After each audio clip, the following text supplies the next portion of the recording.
Peachblow Pottery is located at 13262 Hartford Road in Sunbury, Ohio. And I've been here only about a year now. I was over on Peachblow Road, hence the name. I work full-time in porcelain. The difference between porcelain as opposed to, say, stoneware or terracotta is that first, it's generally white because of the very pure, uncontaminated kaolin clays. It's also really only, well, most porcelain formulas are really only about half clay to begin with. Porcelain is in some ways more glass-like than clay-like. Totally vitreous, rings like a bell, like glass. But I love it because of the smoothness, the smooth texture. The white body allows me to get much brighter colors, particularly the copper red, which is a challenge. I've been working with copper red almost my whole 40 years of making pots, and it's still a challenge. It's very sensitive to everything, really. It's sensitive to materials in the formula, the application, and in particular the firing. What makes the copper red glaze go red instead of green is that you're firing in basically an oxygen-starved atmosphere, or about the second half of the firing. And what that does is pulls oxygen out of everything, including the air, the kiln, and of course the glazes. So that chemically changes the copper from green to red.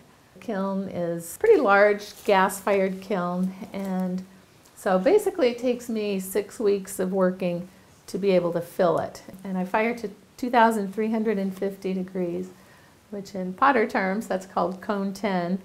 And again, reduction instead of oxidation, which is what an electric kiln would be.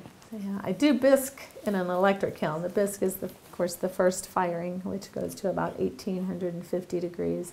The weather can really affect how a firing comes out. Plus, it's stacked a little bit differently each time because of different pots for that cycle, and the wind, especially with my kiln, makes a very big difference. Even once pieces are unloaded out of the kiln, they're still not finished. They still have to be sanded.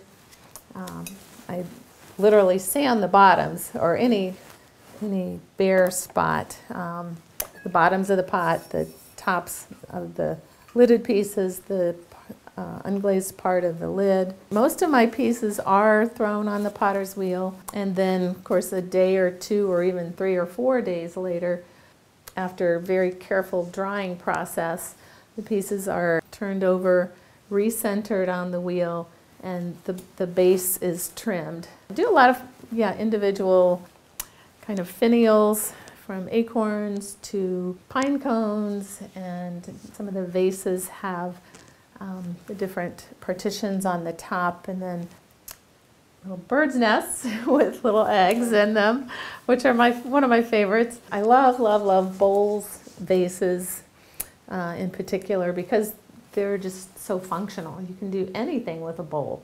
So I do mix all of my own glazes. They're all my own formulas, but I'm also almost every firing running tests. Sometimes to try and come up with or perfect a new glaze, but also a lot of times it's simply to try and keep consistency as well, because materials change. I really started took a lot of art classes in high school as much as possible, but really didn't get my hands into clay full-time until college, which was at the University of Evansville, Indiana. Okay.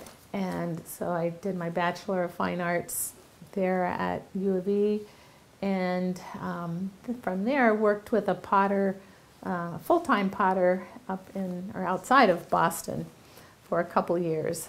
And then after that, went to the University of Illinois at Champaign, Urbana, Illinois, and for my Master's of Fine Arts.